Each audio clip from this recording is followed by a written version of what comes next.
Oh. Whoa, we're live! How did that happen? It happened. He's like, we gotta go live. And I was like, oh, okay. And then boom, we're live.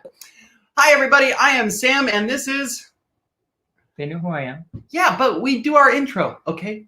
Hi, everybody. I'm Sam, and this is... Jose! And we are welcome to Sam Jose, and we're so happy to have you joining us this evening for our wine talk. This evening, our wine or adult beverage of choice today, of course, it's wine talk, so we're going to do wine. And you just got a great view of my arm and elbow. But tonight we are enjoying a Malbec from Argentina. And it is the official wine of MLS, or the Major League Soccer. I did not buy it because of that, just so you know. Sure. It did help because that means it's a slightly more popular wine. Hi, Kim. Kim's joined us. Fantastic. Welcome, Kim. Glad to have you. This is the wine that we are enjoying this evening. This Trivento? Trivento?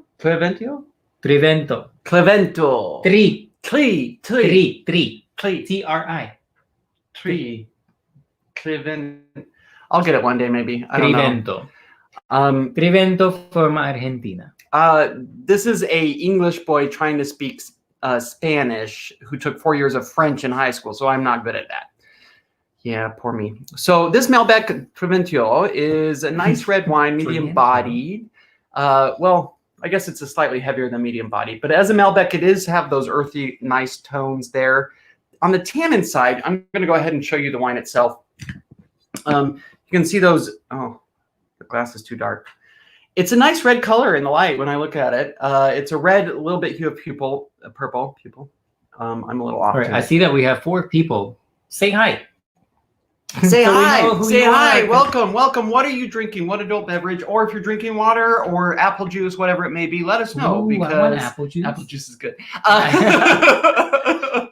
Let us know what you're drinking, what you're enjoying. We are enjoying, like I said, if you're just joining us, this amazing wine, a Malbec from Argentina. It is a nice medium-bodied wine. It's actually really light on the tannin profile. Yeah. I'm getting a lot of earthy notes and floral notes on the side. Hi, hey, Jesse. How's it going? Welcome, everybody. Welcome. So this evening, if you had seen the post, we are going to do a quick segment tonight on what not to do when you're traveling. Mm-hmm. But before we get to that, I just very quickly want to state something. There's a lot going on in the world right now, and we are not oblivious to that. As we film this episode, we are very much a part of this world, and we understand that. But for right now, we just want to take 20 minutes and just be positive and put positive vibes out in the world. Because positive energy does transpire through, and we need to come together as a community to help support every American. Yep. And I'm just going to leave it at that. So as we continue on, we're going to talk about what not to do while you're traveling. I'm going to let Jose start. Surprise, surprise. It's always the same thing.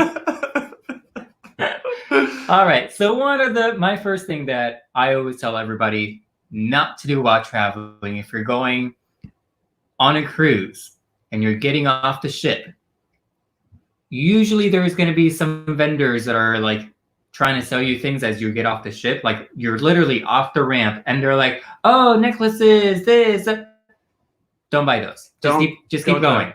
They are overpriced. They're not the best deal. They are not handmade or anything. They are, produced items that they're just ranking up by and those 50%. Individuals, yeah. Us having been to several countries and me having worked on a cruise ship and gotten off before several different ports all over the world, literally all over the world. They're not the cheapest, and they will always try to kind of spin it as if you will never find it anywhere else. And then once you come back to the ship, they're gone. So if you don't buy it now, it's gone. Forget it. Yeah. They are literally not telling you the truth. So go by those people. Just ignore them. They're going to get in your face. Literally, they will shove everything on your face, and they will try to put the jewelry on you and all that stuff. Just keep walking. Go to actually where the locals are. They're usually hand making the actual items that they're trying to sell, and just get to know them because, they are arts and craft vendors and they are there. That's their business. They hate these people that are up in the cruise line area. So just make sure that you get to know them. They have more authentic things and more unique things that instead of just a little bracelet with shells on it and stuff. there's going to be better stuff out there for you. So don't buy those things right off. And if it's not a cruise ship vacation, if you get off the airplane and you're in it, whatever city, every city is going to have its main thoroughfare, right? Mm-hmm. Its main district. A good thing that comes to mind is Las Ramblas in Barcelona. You've got all of these vendors and restaurants and shops and everything. The best places are not necessarily right on that strip, that main road. A lot of the places that we've discovered are off the beaten path. And the number one thing to not do when you go on vacation is to not do research. You need to do your research beforehand if you really want to have a good time. Yep. Now, cruise ships, we love cruise ships because cruise ships kind of help do the planning a little bit for you. There's some other things with cruise ships that aren't great environmentally and all that other stuff. We're not going to get into that tonight. However, I do want to get into the fact that research is incredibly important. And every trip I've taken, either I've done the research or I've been with people that have helped do research. And if Allison, if you watch this episode, you're one of the best vacation planners I've ever traveled with. He has mentioned that several times.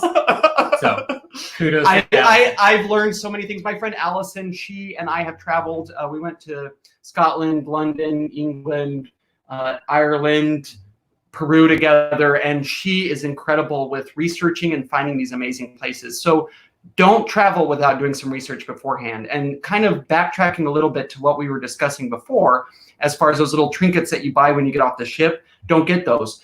If you do research, you're going to find places and potentially, if you do research as far as blogs or those other things, you'll find places where there are handcrafted items. Handcrafted items made by people who actually are living and doing it for a living. And to me, that's incredible. Those are the people you want to support, because those items right off the ship or in Mexico, I grew up in several years in Texas. We would drive down to the Mexico border. One of our favorite towns to cross over at was Progreso, right on the Texas-Mexico border. We would park on the U.S. side and then go across the bridge. And a lot of those trinkets and everything were mass-produced. And however, because we went there so often, we actually made some friends and talked to some people that we'd go back to. And they would direct us to other places off the main strip, right off there over the bridge. And there's some incredible stuff. Now, some of those towns, you want to make sure it's safe and whatnot. But traveling, you can also build relationships. So don't avoid that, Like I said, just get to know those people, learn their culture, have an open mind.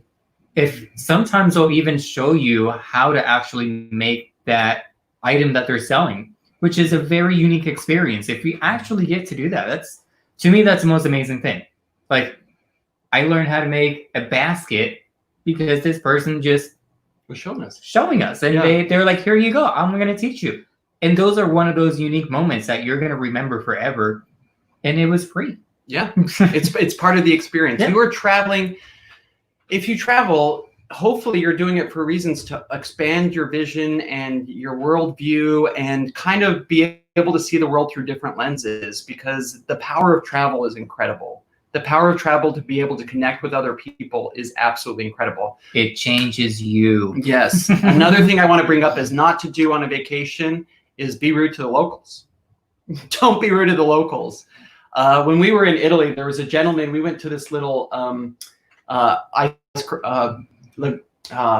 it was a gelato place. That's what I was looking for. We went to this little gelato place, and it was really cute. And we were waiting in line behind this British gentleman who was standing in front of us, older guy, and he started yelling at the attendant that was helping him, and he said, "Stop speaking that gibberish. Speak English. Speak English." And she's like, and like I go, she was just like, and I was like, "You're in Italy, buddy. This is their home language." And he looked at me, and was like, ah. And I was just like, you're in Italy. You came here. And you didn't do your research. And this person should not feel badly about going to work because you don't speak the language of their native tongue of the location that you went to. Yeah. So be sure to do your research and look up some phrases to have with you. Google Translate's a good one. I'm not plugging that. Even if you just need to learn how to say hello, I don't speak Italian, or only a little Italian, or just different little things that they can go, okay, they're trying, and I get it. Let's help them out. Yeah. Let's try to do something, because half the time they're interested in also learning some English words. So just, like I said, just learn small little things, and they're going to be able to help you out. If you show an effort, most people, and conversely, us living in Orlando, we're very fortunate to have the opportunity, normally under normal circumstances, to get people from all over the world. And we, as hospitality hosts and hostesses who kind of have greeted the world to Orlando over generations, because it's been several decades since Disney World opened, but we've gotten the opportunity to be able to fine tune that interaction between people who don't speak the same language. And that has become incredibly beneficial to us as we've traveled to different places, because when you show that same compassion towards them, as if you want to understand and you want to connect with them, most people want to connect with you. Yeah. I say most because not everyone, and that's reading the situation, you know. Yeah. But for the most part, I think, especially when I've traveled with Allison too, because she's very personable, we've made some incredible friends with locals that we probably would not have made if I was just going alone or with someone else. And that taught me to do that. So when we go traveling, we strike up random conversations with people, and it's really entertaining and fun. And it's usually me that strikes up that conversation. It is. After Sam like goes to the bathroom or something, or goes get a drink. And I come back and we have brand new friends. And I'm like, oh, these are my friends. There's like 4 people. And he's like, what? And he'll have their whole life story down. And I'll be like, I was gone for 3 minutes. But now they're my best friends. It's fine. And then Sam takes it over from there. And then we just have a great time. But that's the thing. You have to get to learn people, have an open mind, and just be outgoing, but also be careful on what you do. So with saying be careful on what you're doing and what, all that stuff, one thing, I'm going to take it back over to Orlando and parks and all that stuff with my next story, because one of the things that a lot of people do when they come here from overseas or from out of state or anything, they're looking for a more discounted price to get into the parks. And there's a lot of people out here that are big scammers, and they hold signs saying, here's a 4-day ticket to Disney World or Universal Studios, or SeaWorld or whatever park that you're trying to go into for just $40. People, you can't get into a park for $40. It's not going to happen. So don't fall for it. Don't. You'll ruin your vacation. That is my biggest thing to people out here. Stop trying to look for discounted tickets. Yes, there's proper ways to do that. But just randomly going up to somebody and saying, okay, you have 4 tickets, here's $60. It doesn't work that way. Because I've experienced that while working at the theme parks, where people have actually come up and their tickets are not valid, or their express tickets that they have, which is for Universal Studios. When I worked there, I'll tell you this quick story where I had a family of 6, and they bought the tickets to go into the park. They went into the attraction, which was Hollywood Rip Ride Rocket, the big coaster that goes straight up, and then it does you guys know, just look it up. Hollywood Rip Ride Rocket. And they were going through the express queue. I scanned their tickets, and their tickets weren't valid. So I look at their tickets, and it was from like 3 months ago. So I'm like, where did you guys purchase these tickets? And they go, well, some guy that said, if you guys just buy these tickets, all you have to worry about is buying the tickets at the gate, and then you just don't have to wait in line and all this stuff, which also goes back to doing your research. Do your research. So I was like, oh, how much did you buy these for? And also, these are no longer valid. These were all used. So after doing some research and trying to go ahead and talk to management and trying to figure out what we could do for them, we were able to help them out. But it's still one of those things that you need to do your research, because they actually lost out a lot of money because they were trying to save money. And a lot of times, if it was just somebody else, they would just be like, sorry, you just wasted your money, and see you later. Years ago, I worked at the front of the Magic Kingdom at the turnstiles, and families would come up that had bought a whole family of 5 worth of tickets on 192 or International Drive. and they came up and none of them were valid. This poor family of 5 had paid for 5-day tickets. They were told there was 3 more days on them. There weren't. They had been scammed. And so we had procedures, and they were taken over to guest relations, and the conversation happened from investigations, because Disney definitely tries to grab those scammers as not to have that situation arise where that family of 5 comes up and they've lost half of what they've saved for their vacation because they just didn't do some research. And it's very heartbreaking to see. And that's why I recommend, regardless of where you go, it is really sad. Regardless of where you go, do a little research. Make sure you're buying from approved vendors from the source of the location that you're going to. And like places like Disney and Universal, they will have a list of approved vendors. And if you have any questions, call them and ask them, hey, do you have resources that I can view to see approved vendors?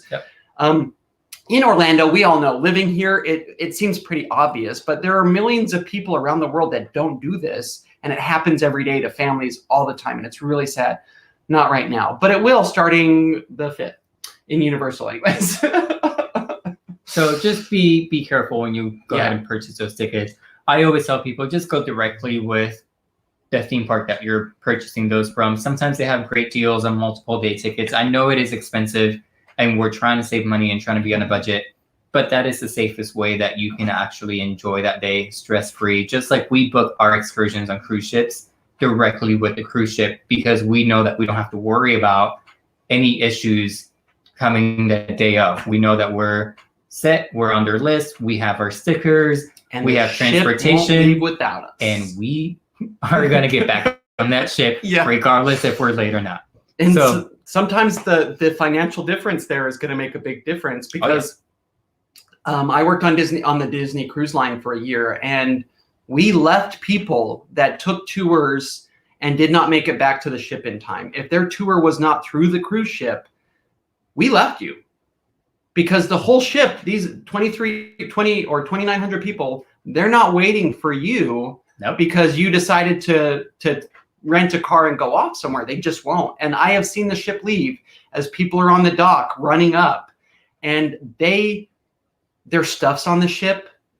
Everything's on the ship. They've got to try and figure out how to either catch the ship at the next port or get home and get their stuff shipped to them. It's a mess.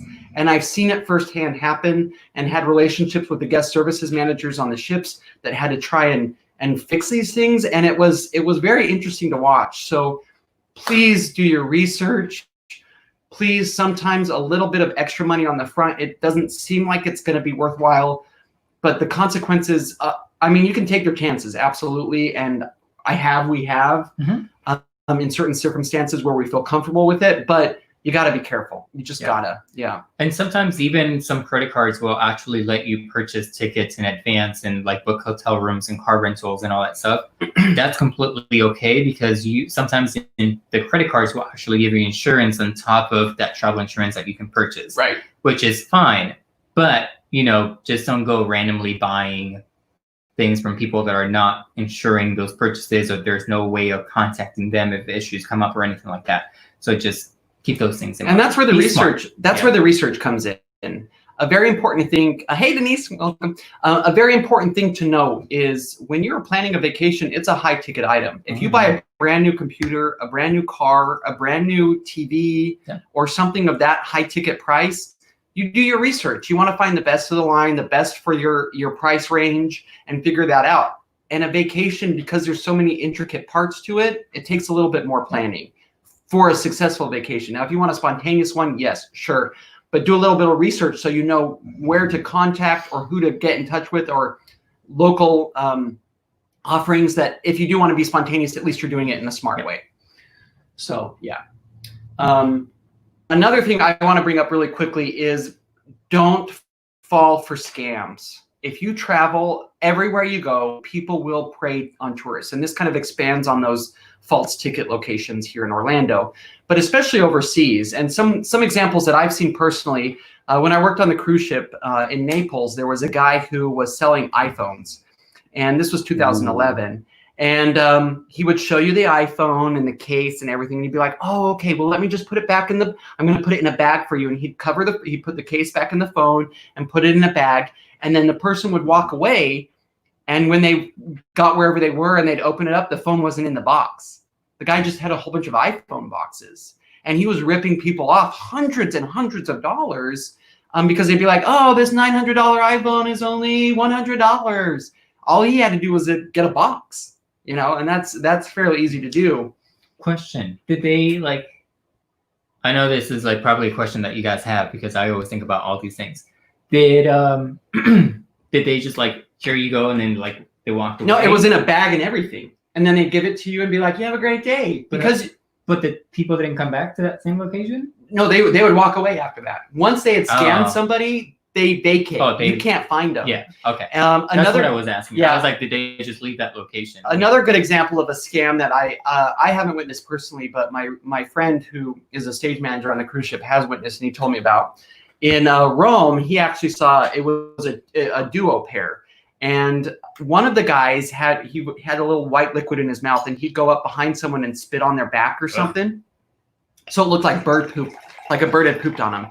The second guy would come up and be like, oh, you got bird poop on you. Let me help you wipe that off. And while he was wiping them off, he'd pickpocket them or something.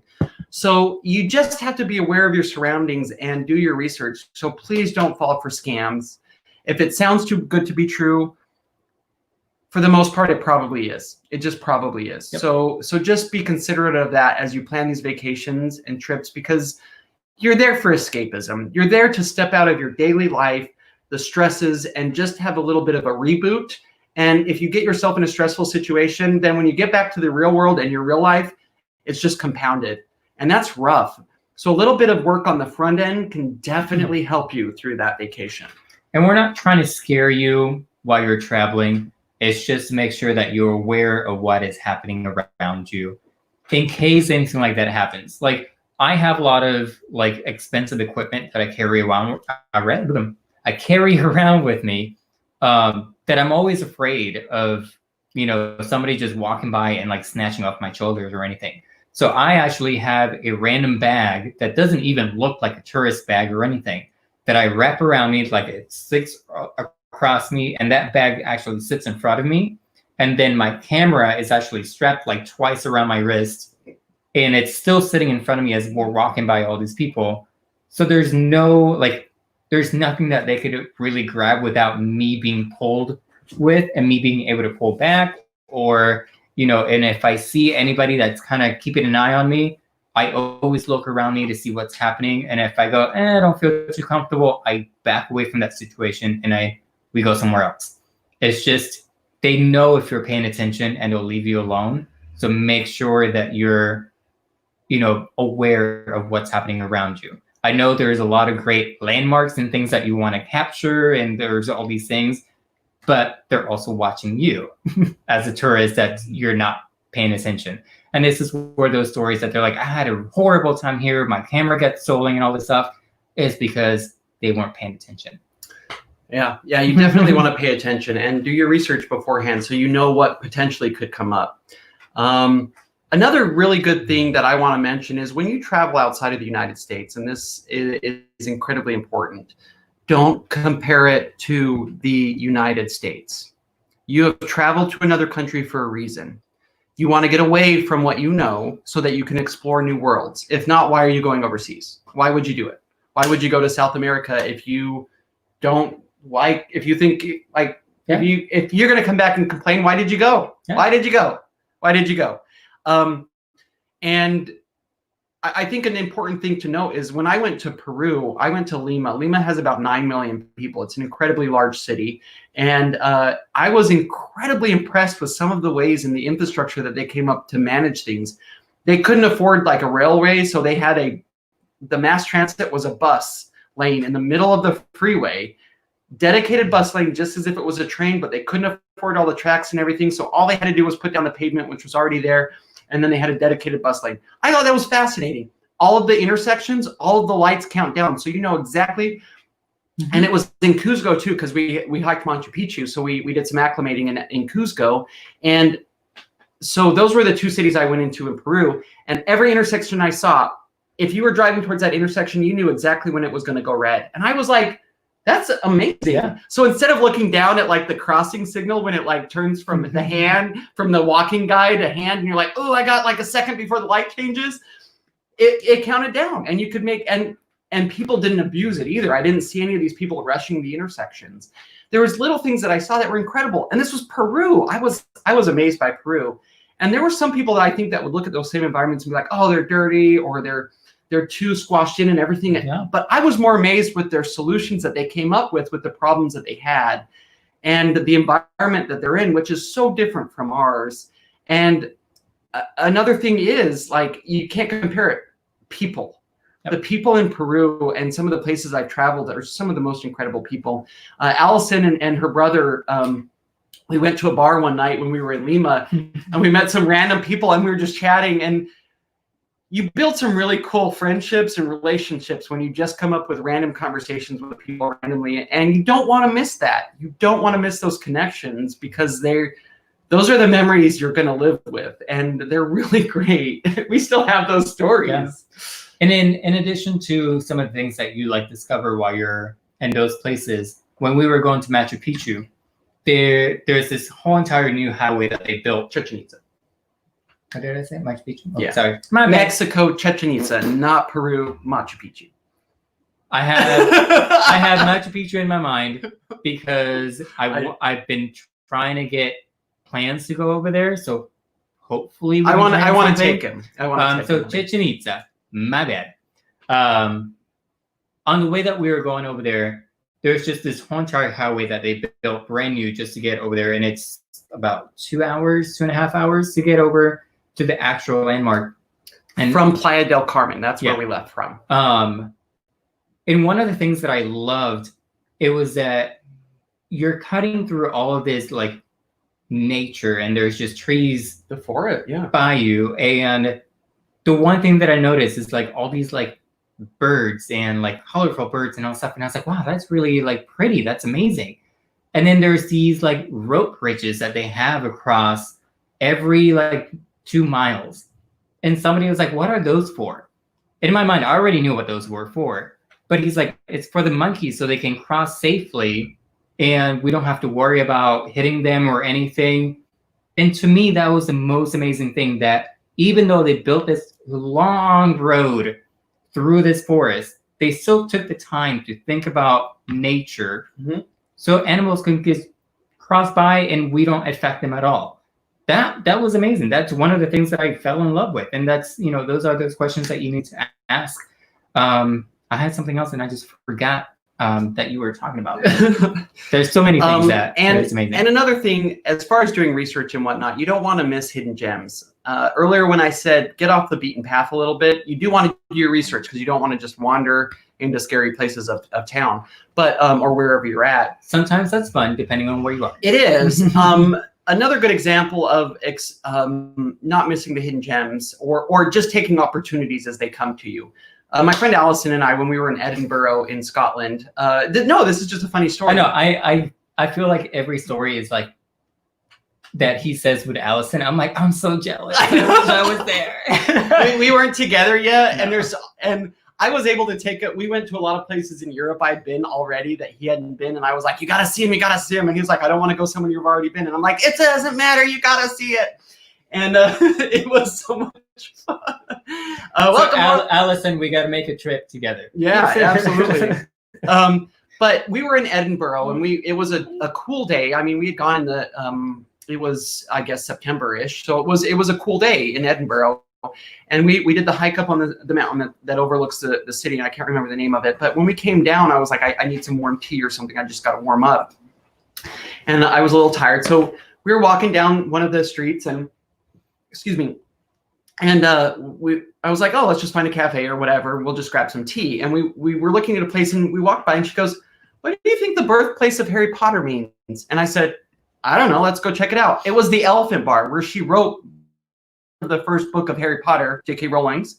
And we hadn't done our research on the Harry Potter tour. That whole trip kind of became our unofficial Harry Potter tour, because we'd be on a bus and they'd be like, and that That estate over there is where they filmed all of the dark art scene or the cellar scenes or the potion scenes. And I'd be like, oh my gosh. Jealous.